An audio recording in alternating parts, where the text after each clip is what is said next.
This is episode 294. I'm buying my guitar a laptop. Yes, yes. On this episode, we talk about the new product leaks? The product capital L leaks from Line 6. Yes. Official leaks.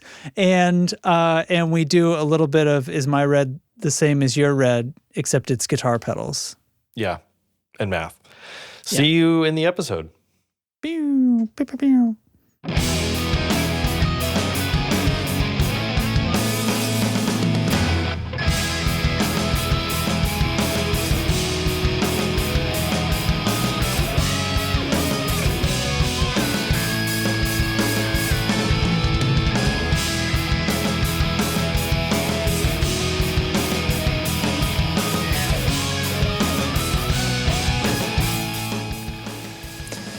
Well, Derek, my house is almost ready to go on the market. Let people enjoy it. Hey. Let people House is enjoy almost things. ready, huh? Yeah. Today was the finishing touch, and we got photography and everything. So I've officially done all the crap I'm supposed to. Oh, no, wait. I just remembered right in this moment that there's a fucking screen I have to replace because my dog clawed a hole in it like days ago. Bummer. So you couldn't wait till we left. My parents just moved. Finally, like for the finality of moving happened. Their last move, yeah. Their last They've been move, warming yeah. up to that for a little while too. Yeah, so they had bought a house while still owning the house that I grew up in, and where my dad's working through getting into retirement and like all that and stuff. So they had like 2 or 3 months of overlap while they just figured it out. Yeah. Plus the new house is like a couple hours away, so it just kind of.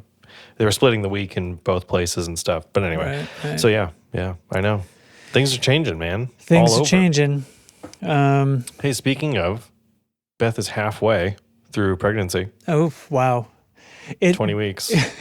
I was about to say, but they sort of load the last third of that mostly, right? But I shouldn't know that for sure because there's other things that happen. I think things really go 0 to 60. Yeah. In the last trimester, of course, because the first trimester, there's a whole lot of not telling anybody. Yeah. Right? But it's kind of like it doesn't happen. You're like pretending, yeah. And then things are sort of happening, and then at the end, it's like time to grow now.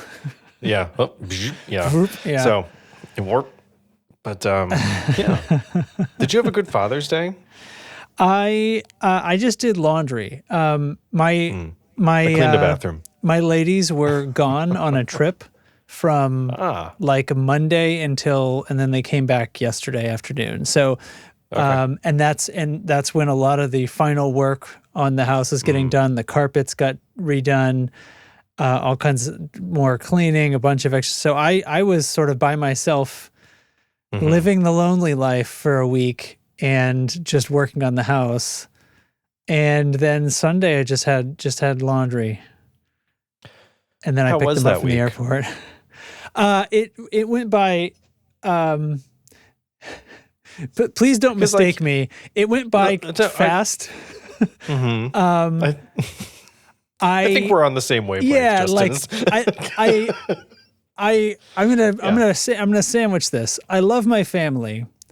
Having some time to myself, but having to work on the house that whole time sort of felt like a waste of time to myself, and I love my family. I agree. Like it is kind of the fact that you're tasked with so much in this time is that sucks. But it's also like, well, you had the bandwidth, let's say, to take care to do it, I guess. But also, sometimes nothing is great.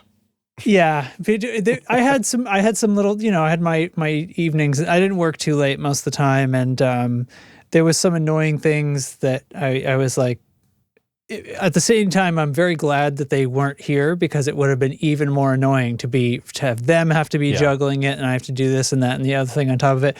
There was a lot of stuff where it was like there is nobody in my way. I can just prioritize this on the moon. I can do this like ADHD version of prioritizing, like which I feel like I'm pretty good at. I'm like at this point in my life, I've friggin' nailed it. And so it's like, I can just blast on things and I can get distracted by a task and do that and zoom back into the next thing. And I felt very force of nature about taking this house to task. That's the best part is like, right, you're on something and then something gets in your way and you can just immediately address it without like having to pause too much, or it's not too derailing. I have to explain it to anybody.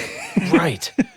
You can just like, and even if I've had this happen where it's like, I don't even have to tell anyone I'm running to the hardware store, which I just decided 3 seconds ago.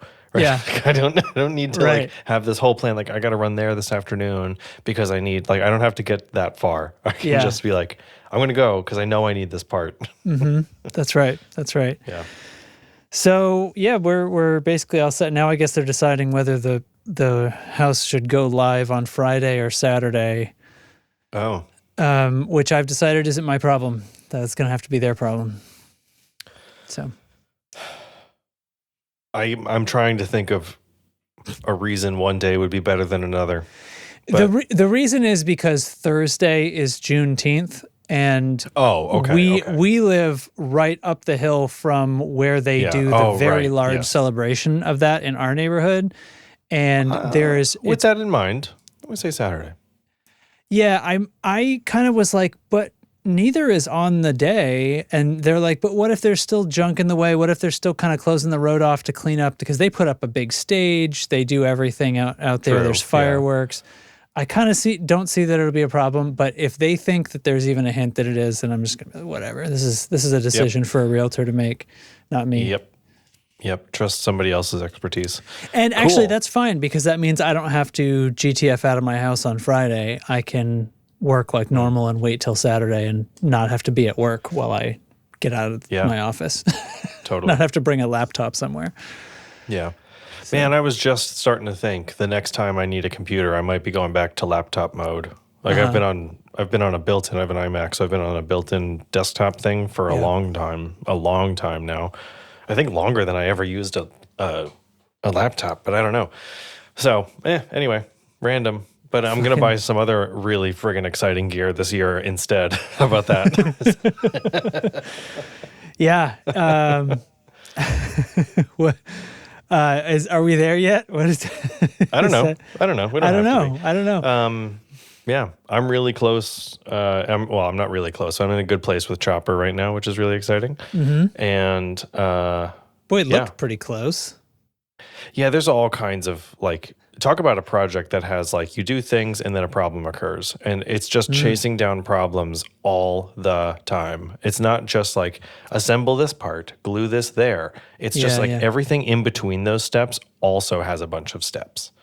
So it's maybe 1 page of instructions, but it's like assemble the entire leg. Oh, okay. Well, that's going to take like a couple of days, you know? Wow. Yeah. So, and then I've also just been there's so much time, not wasted, but there's time just spent waiting for things to dry. Like paint has like a maximum hardness, you know, that it achieves. And it's definitely not the first day, like, especially out of a hardware store rattle can. So there's it looks good and I can touch it, but it smudges. You can touch it. Yeah. You can touch it level. And then there's like, and then you gave it a week or whatever. Yeah. Yeah. And I can just, I've been giving parts more time basically to fully cure, especially now that like temperature and humidity are changing and stuff. I'm noticing the paint change a little bit, but it's close. Like I have a few more things to solve. Like, I printed this part and this part and they don't line up for some reason, but they should. And why is that? And so there's a lot of assembling and then fully disassembling again to get back inside something to kind of troubleshoot. So there's just a lot of back and forth, a lot of 1 step forward, 2 steps back, but it's not unwelcome. Like that's what the project is. I'm not upset about it. Sure. It's like really gratifying to be like, yep, I figured this problem out too. That's what makes it a hobby and not just a task, right? Exactly. I thought that was pretty good when I thought of it. That's why I kind of interrupted you to say it. I was like, this one's going to land. Friggin' put that on a t-shirt. Yeah. Yeah, and it's a big enough project that there's always something to work on. Right? If I'm getting really frustrated about, I got really frustrated about a lot of parts of it, and I can just be like, screw it. This is a problem for next week. I'm going to go build an entirely different section of this thing. And I'm still making progress, and I'm still like, I can just like mentally move away from it. But yeah, It's coming out Nice. great. It's fun. Nice. It's as big as my kid. Kid could fully fit inside of it. Jack could. Yeah. Yeah. I think that's what you showed me the picture and I was like, that's what he's going at in Halloween. He's going to drive it, I figure. It doesn't have any wheels Yeah, inside. imagine but yeah. though, yeah. That's the Honestly, next level of this project, right? It's like you give it mobility. And I'm not doing that for Chopper, but I will be for my own R2 that I'm doing. Hopefully, by the time I'm 40, like we'll see. It's a whole thing. But did I talk about that here? I can't remember now. I think right 'cause then before I committed to doing R2. Or no, sorry, right before I committed to doing Chopper, I was like, I'm going to build an R2 next. Right. And the conversation was, but that runs you into December, which means you won't be able to like paint properly. Correct. So it's like really, yeah. You have to front load I'm in a it. great spot with paint right now. Right. So exactly. I'm front loading it. And I start teaching in 2 weeks also. Mm-hmm. So things are going to really slow down when that hits. So I really tried to get as much as I could finished, till now. So there's the aesthetic look of it. The whole silhouette of it was kind of a major milestone. Right now he's in my basement standing under his own weight, which is huge because it's really fucking heavy and really fucking strong. And I do think it could support Jack standing inside of it because it is designed to hold humongous batteries and motors and all that shit. So sure. Right. Yeah. like there's no way that the stuff in there doesn't total a toddler. He was, what I mean? Right? He's not a whole person, but Speaking of batteries, this one runs on food. Yeah. Sure does. Snacks.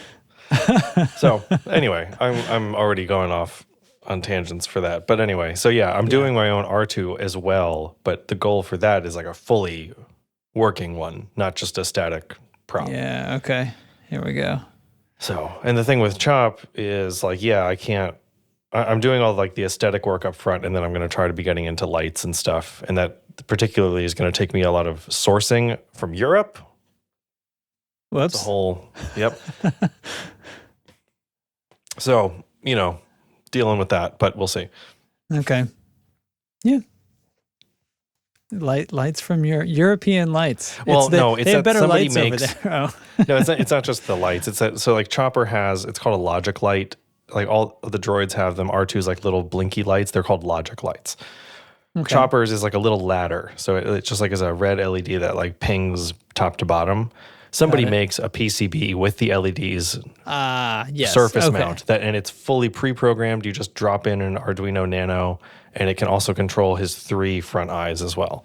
Like all in the same system with just DuPont connectors. And so I need to order that board, and like that thing is from a guy overseas. So it's just like lead times, and he's just a guy doing it in his free time kind of thing. So, it's just sort of going to take a while.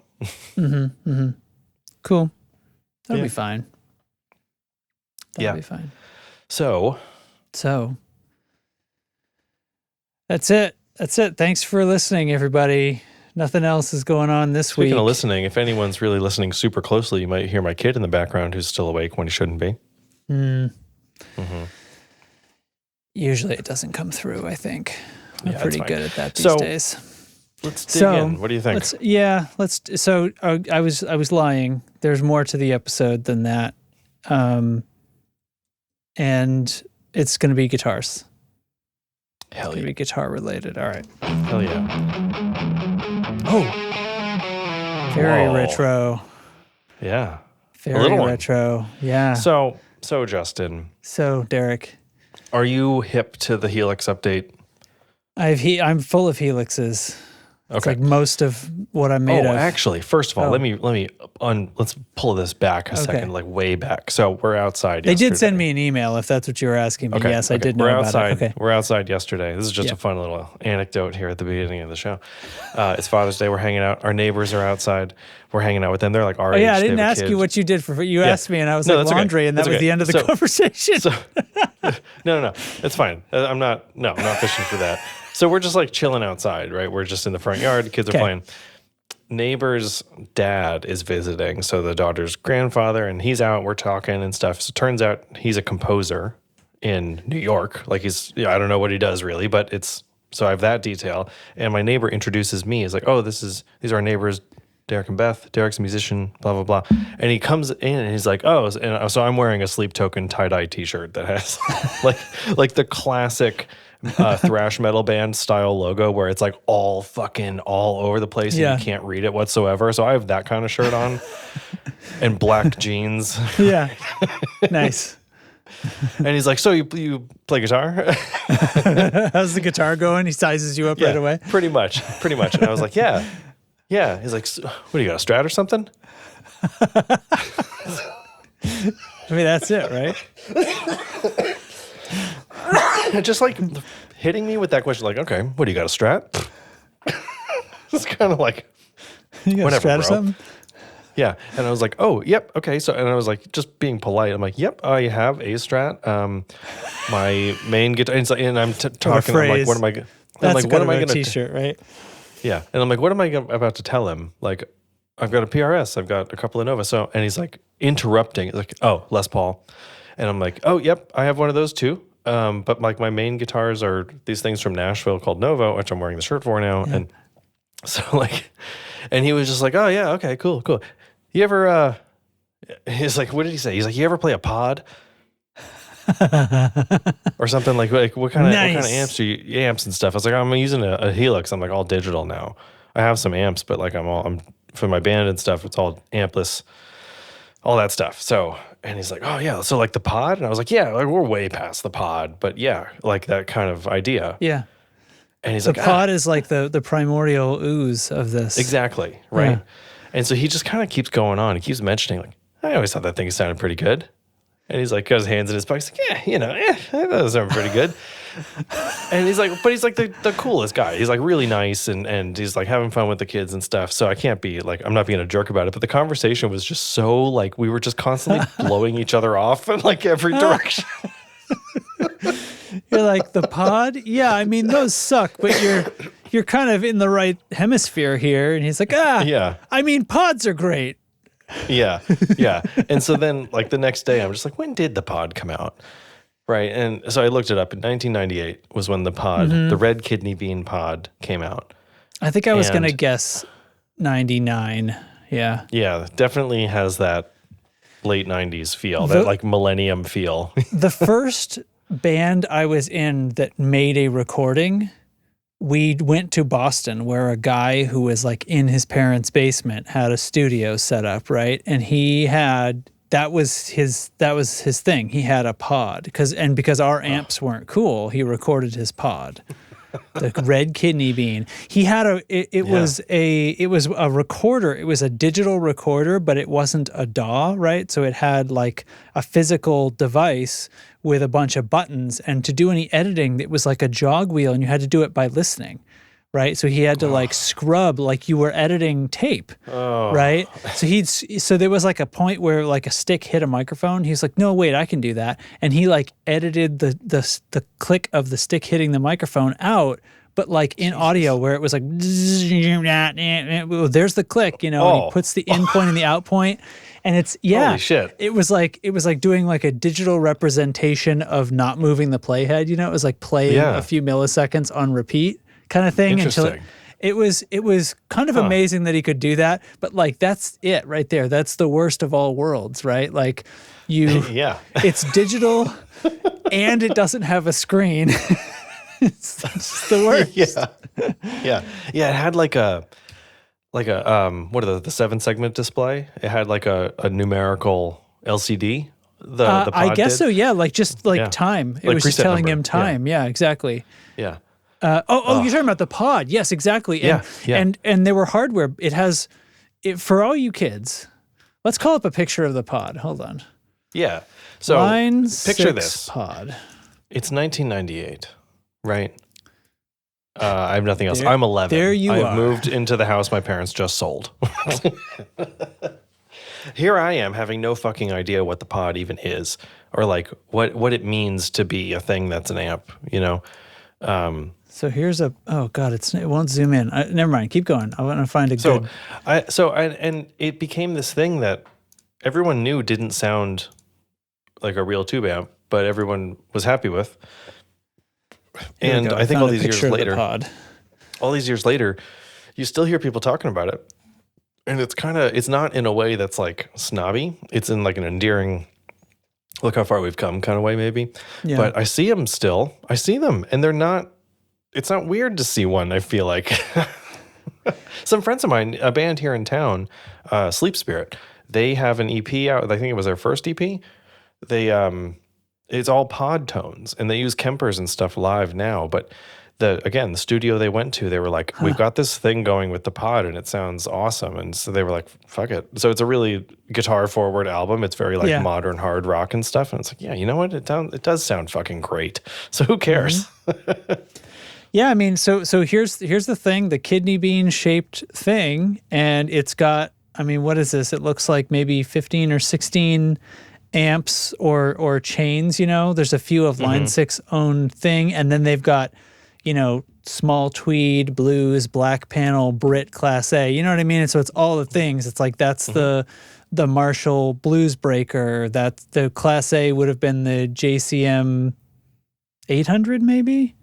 Maybe that would be Brit Classic. Brit High Gain would have been a JCM 2000, which would have been, or was the 2000 even exist then? When did I know. I was just thinking that because I was thinking one of them is probably a JTM 45. That's probably the Class A. Yeah, you're right. That's probably the Class A. There's Brit Blues, which is going to be a blues breaker. Modern High Gain is going to be the what they would, I think what they would call a tread plate now. It's a Mesa, yeah, for sure. So anyway, all of this is to say, I had a great chat with Jim, I think was his name, but Line 6 has done it again. So like here we are now. Helix update was announced. Helix Stadium was announced.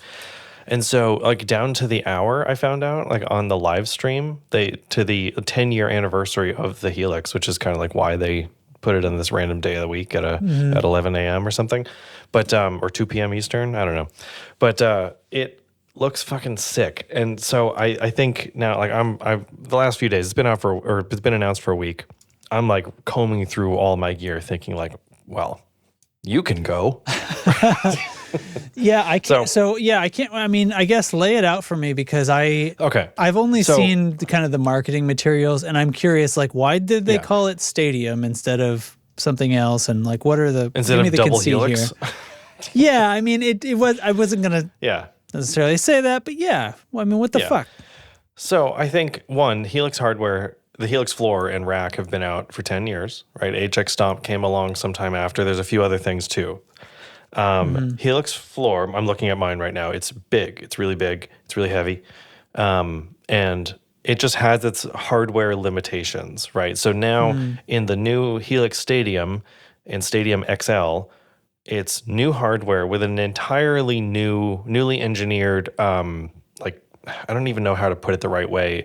The capture tech is completely re-architected from current HX stuff, so it's doing the job in a way that we haven't heard before, and is more aligned to stuff like Neural, from what I understand, like Neural DSP, or the Quad Cortex.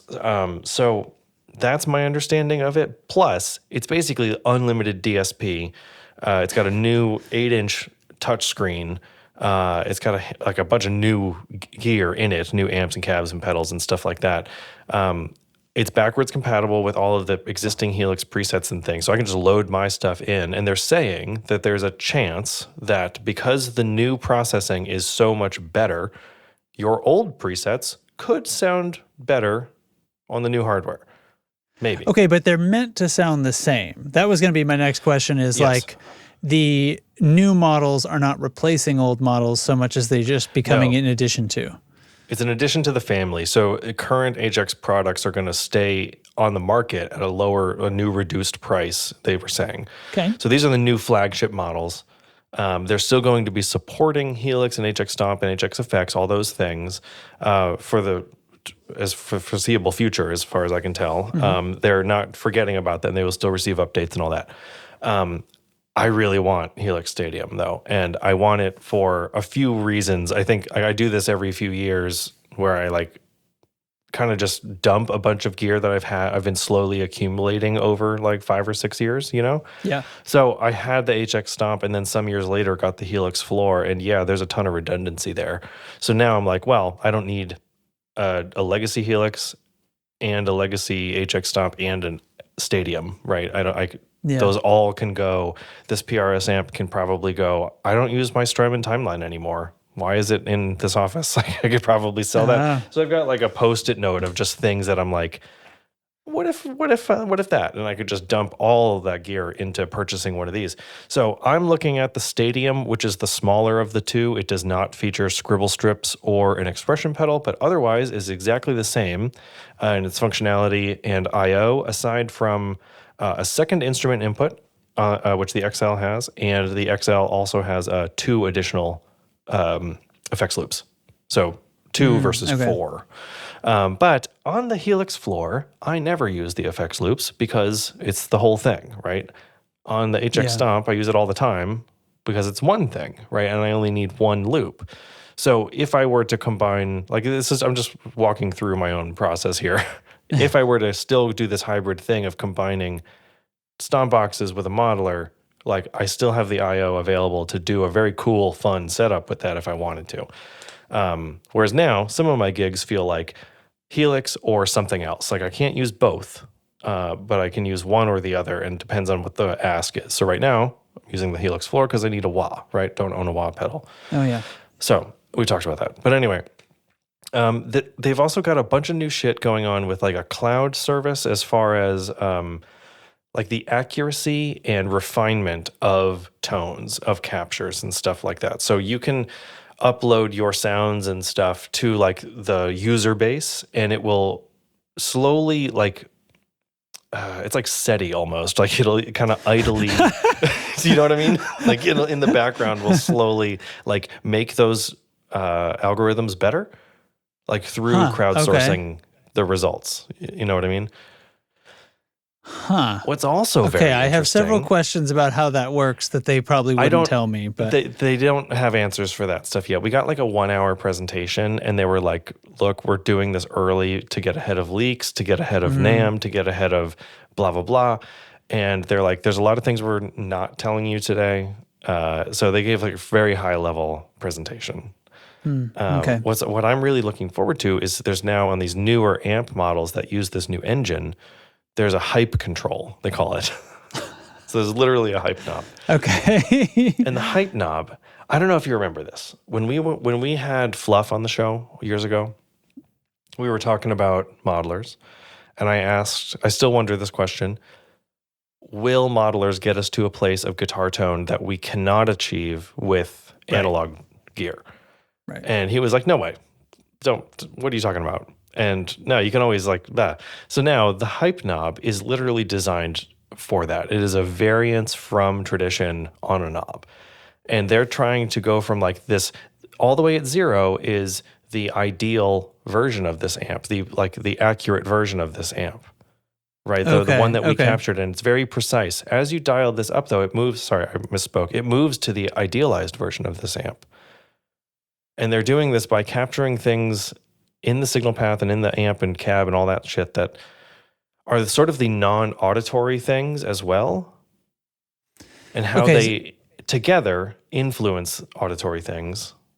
So turning it up, I slowly feel like drifts the amp from like, so let's say it's like a 59 bassman, right? There's like a very known sound for an amp like that. Okay. And they've got it. There's this hype knob that like maybe does something else that the actual bassman can't do. And they've figured, I don't know all the details. I'm not exactly, so it sounds sort of like speaking out of turn, but they haven't given us a whole lot, you know? Right. Yeah. Yeah. I have to kind of accept a little bit of that. It's like they're digital circuit bending kind of thing, maybe.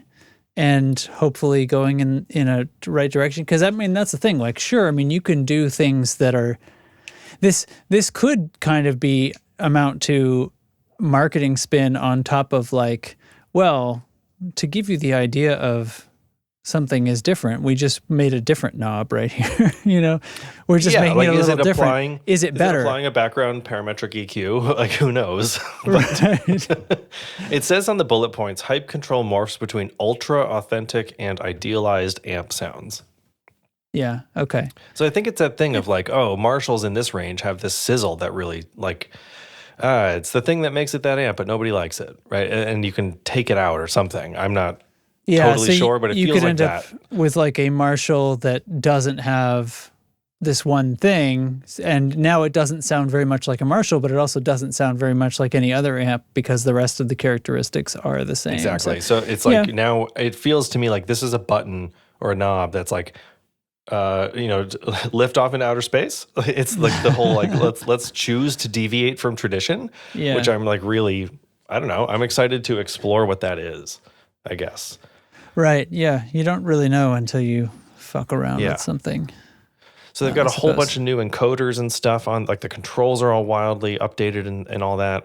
There's the same type of I/O. It's still very controllable. There is also this new product that's called the Expand D10 that is like a expansion I/O box that you can plug right into the back of the new Helix. So this will So it like connects to a data port and adds a bunch of connections.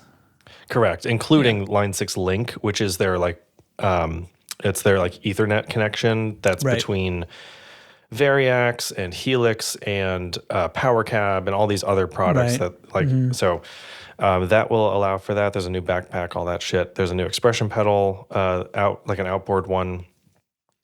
But it's also got, finally, of course, USB-C, micro SD card storage. It's got some stuff for like playing along to loops. And so instead of just like playing over something, it's got better controls for how to mix your guitar playing into the playback, and including like getting some of the like you can load stems into it basically, and you can strip guitar out so you can play along with it. You can do that all in the hardware and on the screen. I was thinking about all the AI softwares that attempt to do this with varying degrees of success to separate so that you can remix. I assume that'll be leveraged in here somehow. Possibly, yeah. Since like our phones can do that and shit. Yeah. And it also has it's Helix and HX Stomp have a thing called Command Center, which is basically you can turn it into a controller for other things. So you can assign any of those switches to send. Like I could use it as a Stream Deck, basically, for all intents and purposes. So the software runs on your computer, interprets those commands, and then you program them as macro keys or something kind of thing. Totally, yeah. So, and among other things, specifically with like MIDI and things can get involved in as well. But now there's a new version of that, which kind of looks like it might be taking some nods from MainStage, the Apple product. Oh, yeah. So it's kind of this whole hub of a band as well that you can all plug into and run from, including things like triggering lighting effects and click track changes and all this shit. So yeah, why not? It's kind of like one of these overwhelming things again of like, well, what even is Helix? I remember when it came out, we were like, well, it looks like a pedal board. What do you mean it's an amp? I was not really like understanding of that at the time, So point is, I'm really excited. I think this is going to be cool. Point is, seems like good kit. I don't know. Whatever. So what's the timeline? The XL is dropping first in the fall, and the Helix Stadium is dropping in the winter. They're ways away. Okay.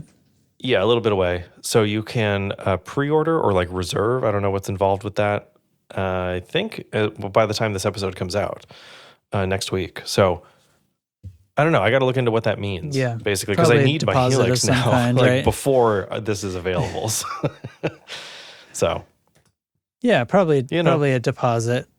Yeah. Something that says you're serious and not just speculating. Yeah. So it's got Wi-Fi and Bluetooth and stuff. It's kind of picking up. It seems like it's picking up where Helix left off. And we've seen how much they've supported this thing over the years with software updates. Oh, sure. And like wasn't that long ago. They did a total revision, and they added the new cab engine last year. Right. Like a completely new approach to cabs. Yeah. I think not that long ago on this show, I think I found myself saying, when we're talking about neural DSP and shit, like, is Helix getting, they were Yeah. sorry, not Helix, but Line 6, they were the originals with the pod. Like that was the first thing that I ever felt like was close to being a legitimate thing. It was, there was one at the studio that I worked at in Boston that I interned at. And it was like, that was a place that also had all the amps and everything. So it was there alongside these other things.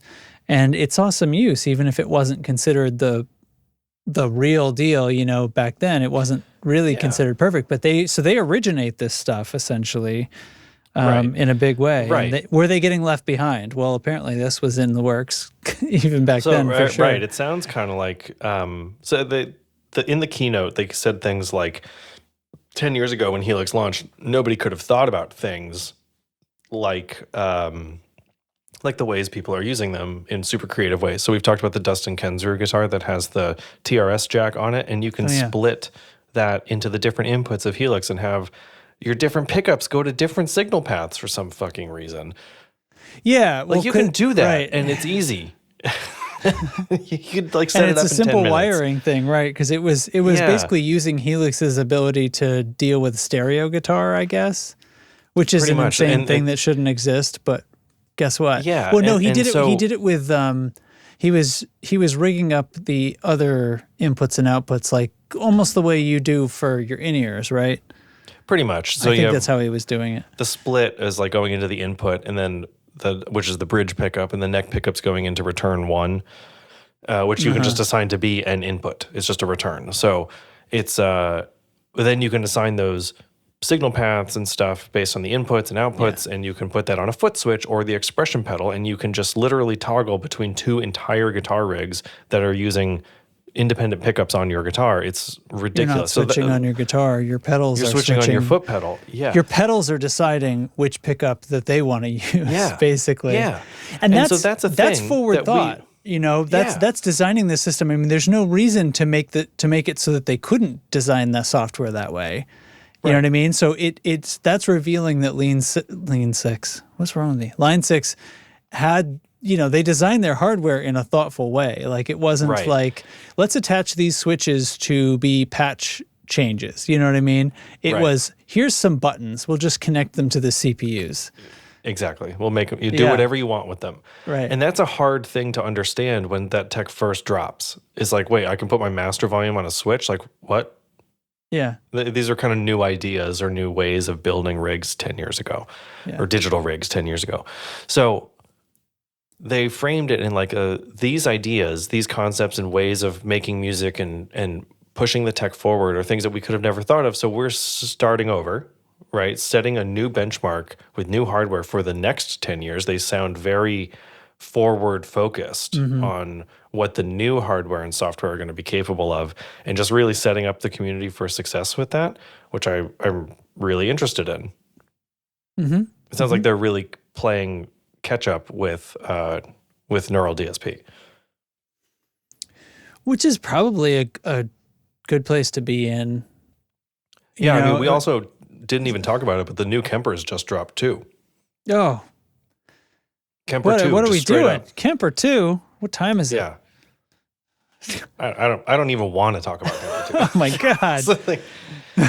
There's a whole, but they did, what's really nice though is they Kemper 2'd the whole lineup. Like everything is just, here's the new one, and they've still got the rack mount, the head mount, the powered, the unpowered, and the pedal board version. And they're just all like, we're new now, new ones. So I'm sure we'll get around to it. Yeah, everybody's bigger, badder, meaner, cooler, better. So, well, I don't know. The different processor technology, I imagine, this is what everybody's realizing. It's like, okay, so now we're at a point where we need our chips to be in this kind of shape to be able to handle this kinds of workloads, right? Like that. I think that's why Helix lasted so long in its original form. I agree. Is because it was like, they could just keep iterating in software essentially, and still be able to do it. It's now that they need to, be able to process things in a different way. The neural in Neural DSP is like there's kind of a different way things have worked. There was some audio plugins kind of back when it was closer to Apple transitioning to ARM, there were some new software developed, and it was really good at what it was doing, and it worked on both systems, but the ARM system did it like 5 times faster. Mm-hmm. You know what I mean? So it was just one of these, like, the writing's on the wall here that we need to kind of transition to a little bit of a different like a way architecture, of I guess. Yeah, it's the topology is the better word, not architecture, topology. So yeah, like I just mentioned, I'm thinking about like next time I might need to get a laptop instead of a desktop. I'm feeling now like with Helix stuff or with like this digital approach to guitars and things, I feel like that's just the same idea. Like I'm buying a new computer soon. It's going to be a Helix. Like that's what I mean. I'm buying my guitar a laptop. Right? This is what we're saying. Your pedals are deciding which pickup to use. I'm buying my guitar a laptop. Right. So I don't know. I think it's really cool. I'm really looking forward to the change. I just dropped a picture in the general chat if you want to see a size comparison of current Helix to the 2 new ones and a Neural DSP Quad Cortex. Okay. It's significant. Like I'm looking at the one that was green. The Helix has come down in size. You're right. From its largest, I guess, but they had a lot of different versions too. And well, the Helix floor that's pictured there, that's the one I have. Like that's the big. But I mean, the real one, sure. It's that or a rack, but like it's that or a rack, or you're getting one of them that has just less functions. Right, HX Stomp or effects. Right. So yeah, I mean, it's tough as balls still. Like it's cast aluminum or whatever it is, but it's like really strong. But it's heavy, and a lighter one would be nice sometimes. Like I'm already doing the thing again where I'm like 2 amps are too heavy. Ugh, my Helix modeler is too heavy. Oh, this thing's exhausting. You put it in the backpack and then you got to go up the stairs. Oh, I know. I sound like the worst, but I don't know, dude. I'm excited. It's going to be cool. So if anybody listening is interested in buying my Helix like later this year, let me know. I'll include some IRs. How about that? But yeah, like I think I could really consolidate a lot of stuff. I don't know. I have pedal boards in their like traditional sense still. They guitar on one end and an amp on the other.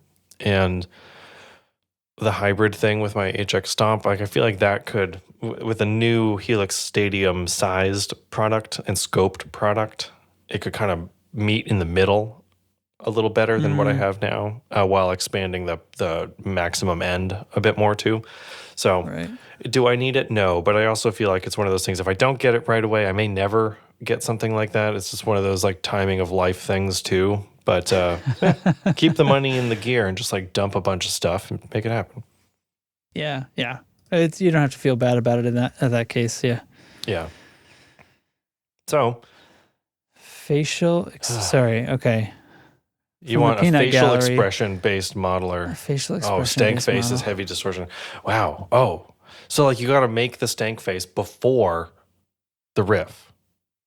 It's real time, baby. It's like, imagine the possibilities. Imagine what Sleep Token in the riff would sound and you don't like. notice right away, and then it comes on. Like, notice you're in the riff. You're like, no, you notice you're in the riff, but you don't notice how stanky it is right away, right? And then you're just like doing the part, and then it overwhelms you, right?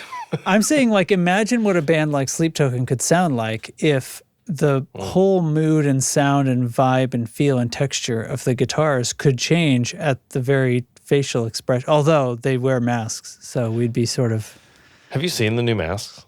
No, like from the current tour. No, is it different than like the white thing and the? Yeah. It's a skull, but it's only the top half, so it doesn't have the bottom jaw. Yeah.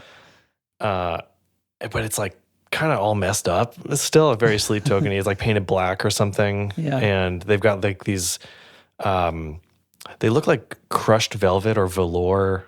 Green robes and stuff that they're like gilded and with like filigree. Oh my God, man, it's so cool. Anyway, this is not the Sleep Token control. Not again. The sleep tone can control. Anyway, that's the news. That's it. pretty good. So I don't know. We don't need to like go into specific like tech specs on the thing because we don't have a lot of that yet. But I think it's just exciting to see. Here we are. It's like when all the video game consoles turn over, right? When like current gen, next gen, then next gen comes last gen, like all this stuff. It feels kind of like everybody's doing their big update now. Like Kemper dropped 2 weeks ago.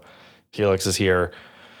Neural is doing their thing still really strong. Like Neural's whole thing now is moving their plugins to the hardware. Clearly a corner year. Yeah. Yeah. Yeah. That seems okay. Yep. And then what else is going on? You know what hit me earlier? Oh, what hit you earlier? Last time I said I would plug in my guitars to play the Nautodumble, but then earlier I was thinking, like, you guys don't need that from me. Like, I'm doing you a favor kind of way. Like, you don't need another person playing the Nautodumble at you. So, right? Yeah. What am I going to do? I'm going to plug it in and be like, I really like it. Like, also, you already know it turned out to not even be a Dumble. Not the one we thought, anyway. Not that, yeah. It turned out to not even be the Dumble.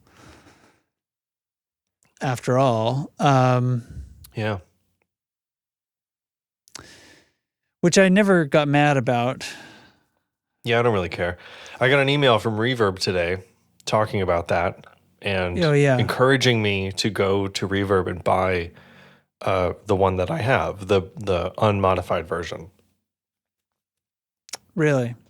Yeah. Well, that's kind of a fail, isn't it? I mean, in what way? Like, what do you mean? Well, didn't you buy it? Well, I guess you're saying you did. I mean, there's a thing about this I don't like that's, I think, different than what we're talking about. Like, Reverb doesn't know I have one, obviously. But, okay. I was sort of thought that you bought it from, No, I bought it direct from JHS. Oh, okay.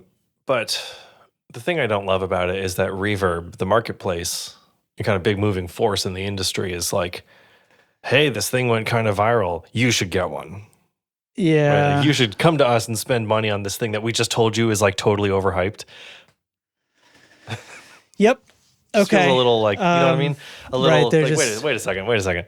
You just told me it's not that thing and it was an accident and it's this crazy story and now people are trying to sell it for $500 and now I need it. And now doesn't that feel a little like the whole thing was intentional? And it's like, oh, so we're going to make this thing. Okay. And it's going to be so give me a rare. Sound.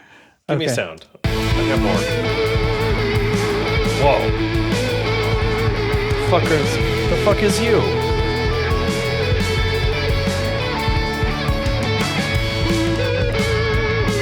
This is going to go on and on. It's gonna be done. Wow. Yeah. I finally got around to watching the full Not a Dumble explainer video, like when he goes into what happened. When he tries to lie and say that it wasn't on purpose. Yeah, so I went in with a chip on my shoulder about it, like with that specific chip on my shoulder, and he very thoroughly explained the context before this. Like, this is a pre-pandemic project that finally came to light. Like, this is how long things like this take to happen. Mm-hmm. So it's one of these like side projects that wasn't ever logged correctly, and it was a crossed wire and this whole thing. And so pandemic happens, everybody's like really kind of nervous all the time and kind of like busy, crazy time, and you forget things. So there was some of that combined with just like a guy who passed away, unfortunately, and all of these interconnected details get lost. So at the end of this video, like, they go into explaining the specifics of what happened and how, but that's not the point that I'm concerned with, I guess. What matters to me is that at the end, he said stuff about him not taking lightly the influence he has over the guitar community. Finally. Like, I know he's probably said this in the past, but it was nice to see where he's like, I know this sounds crazy, and I know this sounds like maybe it's a scheme, or maybe he's kind of getting into not hedging, but kind of addressing in this like look. But yeah, he says basically like, I'm only a human, kind of, this is just, I don't take lightly what happens to JHS as a company or the effect that JHS has on the market or whatever else. And I'm like, okay, good. I think if it was a joke, he wouldn't have bothered to have this like extra 10 minutes kind of talking about that. Yeah. Yeah. Five or 10. Oh, I don't, I mean, In I truth, mean, I don't actually think it was a scam. in truth, I believed his Yeah. explanation the first time I heard it. Mm-hmm. I just kind of it itself, it is like what he's saying, the influence, which though he benefits from in many ways, is not exactly, this isn't something you can really control. This is something that happened to him and he didn't avoid it, but like whatever. But didn't know it was something that needed to be avoided either. Right. So yeah, no, I don't think he said, "Oh man, I'm gonna achieve my final form here. I'm gonna make the crazy thing that is so crazy and everybody has to have it." And then pull the rug out. And then turns out now there's only so many hundred of them. Because no, but I do believe the explanation, and he also didn't go, well, now you got, I don't know. I mean, obviously there's plenty of people who are reacting to it by saying, now I've got something that's even more rare, That's what I'm saying. Yeah, but like, right? I've got this thing that only John Mayer owns. That's cool. And I guess now there's reverb. Okay, so now we're bringing it back around to start when you started this topic. Yeah. And now here's reverb, like, like, did you see? They're sitting on some stock, I guess, at this point. And so I don't know. Yeah, I think. So so Reverb's doing the other thing now too, where you can sell your gear direct to Reverb. Right. Yeah. Okay. So I wonder if that's maybe this is the first of that platform or something. I don't know. No, that's probably not true because I get emails from Reverb all the time like this 58 Strat is like getting so many likes or whatever. So they just like send emails about Buzzy gear. Yeah, there's no person there going, Derek. No. But I think it was the newsletter or something. And I just don't like the vibe of, I don't know, here's an article about this thing that went crazy. And also we sell these.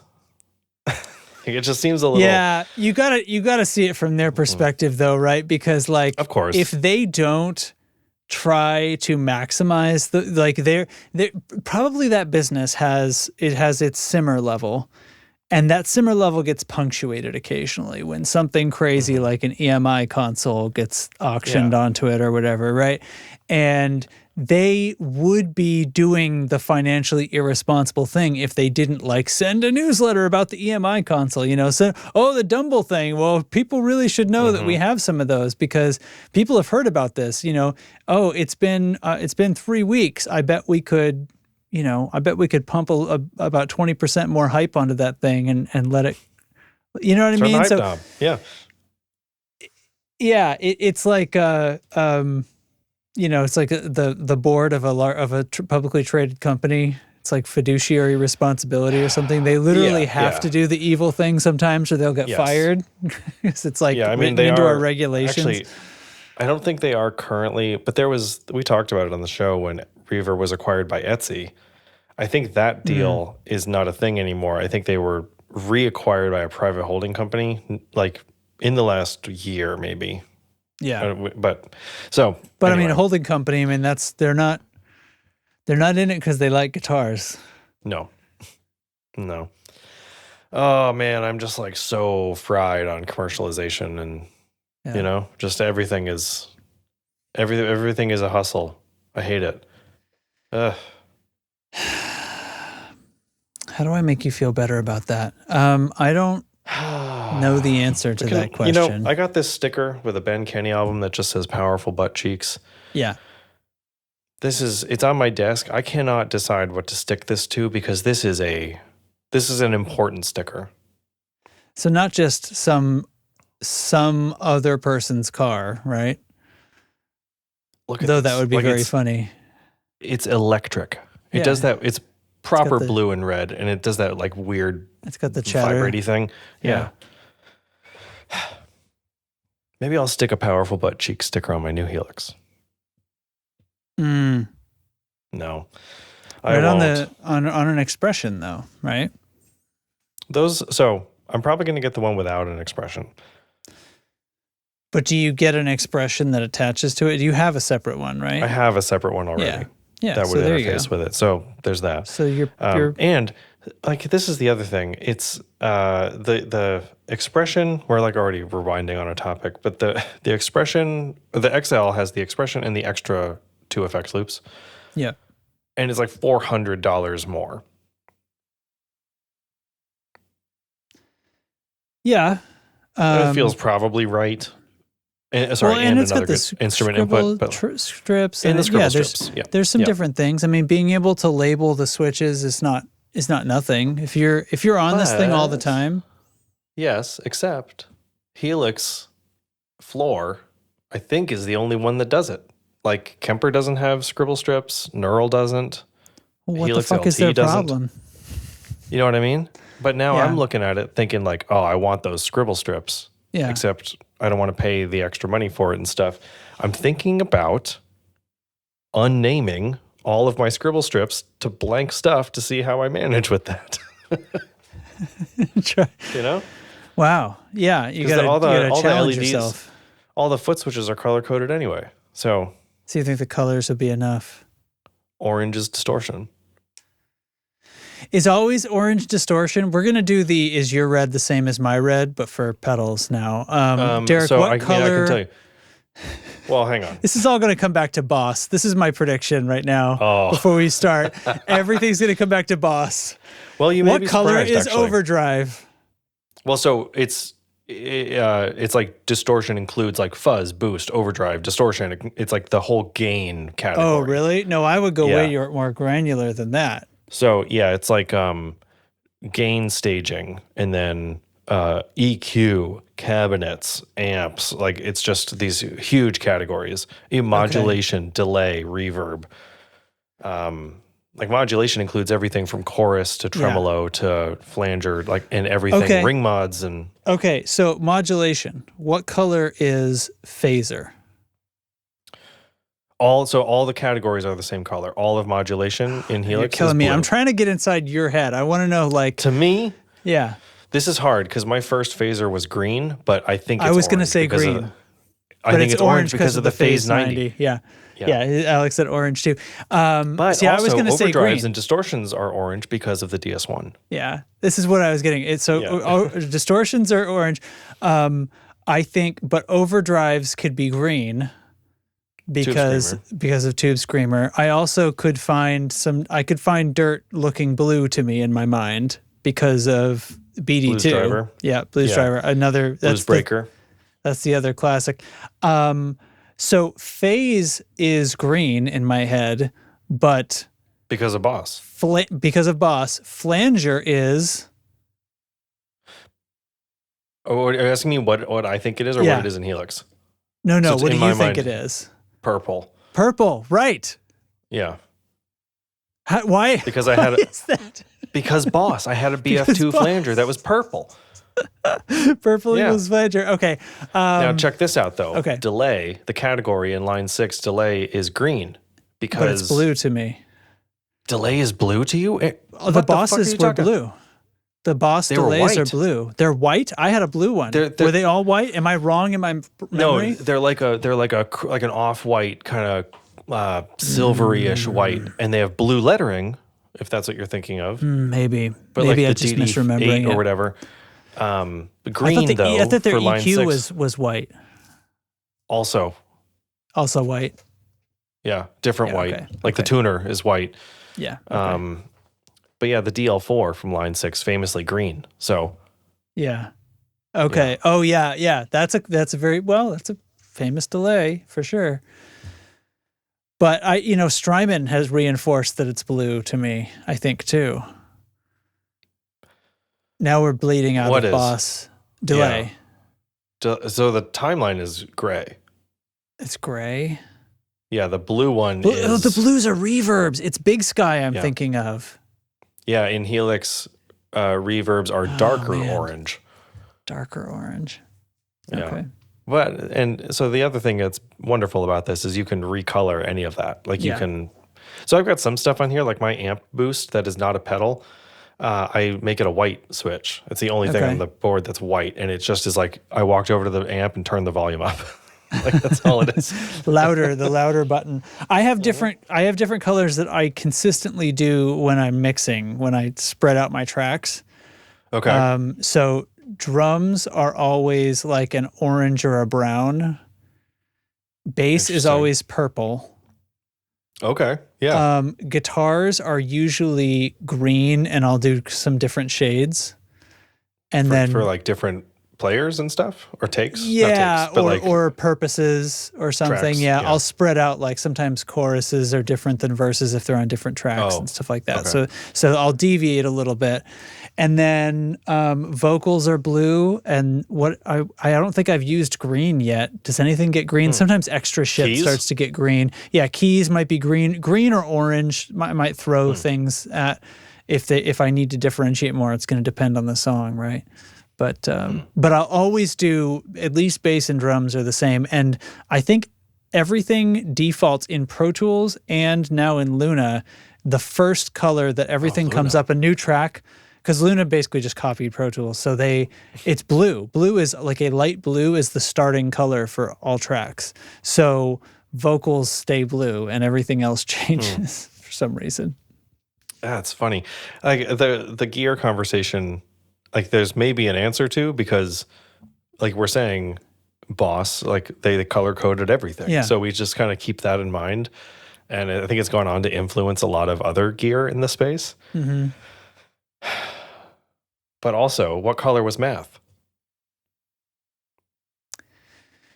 I don't know what you just said. What color was Math? In grade school when you had a notebook for math class. Oh.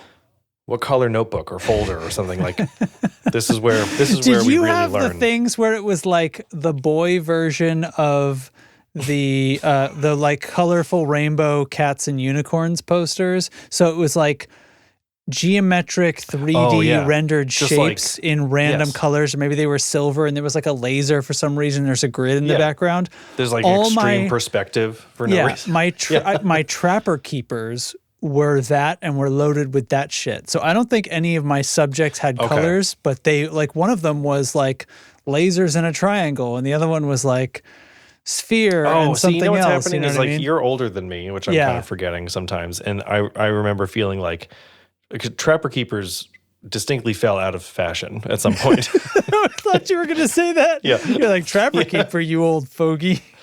Yeah. So like for me, I don't know. I might upset some people, might ruffle some feathers. Math was red. That seems fine.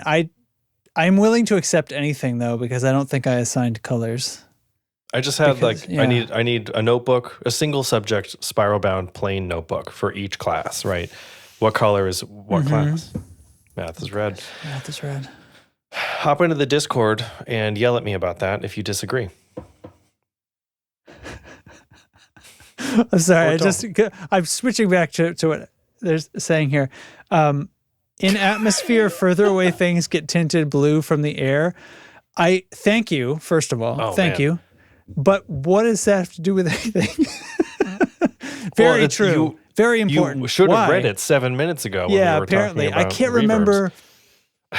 Oh, because it's the reverb. That's why it's blue sky. Yeah. Well, I mean, the sky is blue. He's right.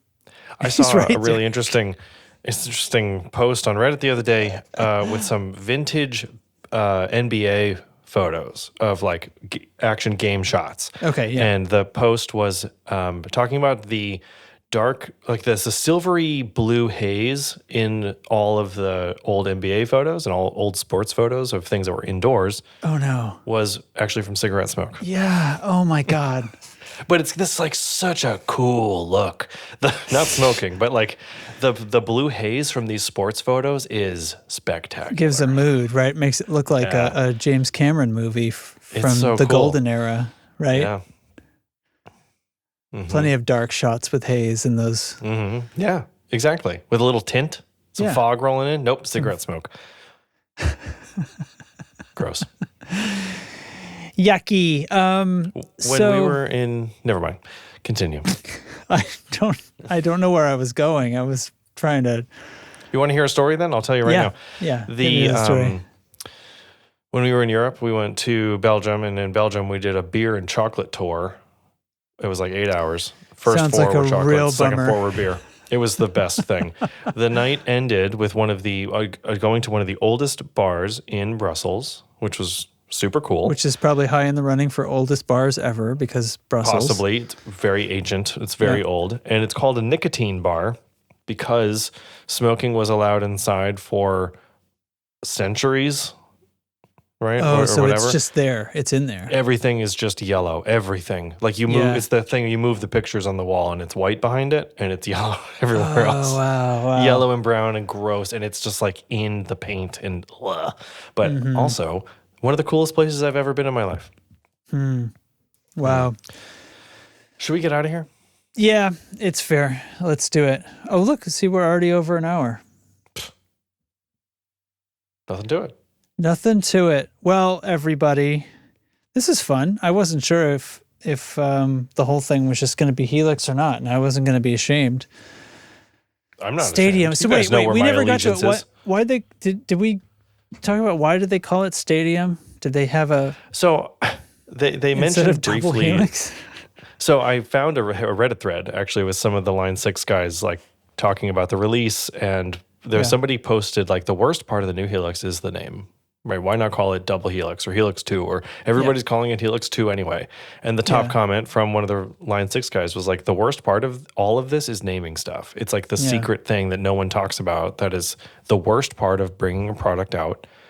And Stadium was the one that everyone hated the least. Like it was the mutual kind of common denominator that everyone was like, actually, yeah, okay. And they just So it was it was the result of a ranked choice voting, basically. Sort of, but it didn't sound that formal. Like it was just sort of what do we call it? Double Helix was like too obvious. It sounded like just too right, too right on the nose.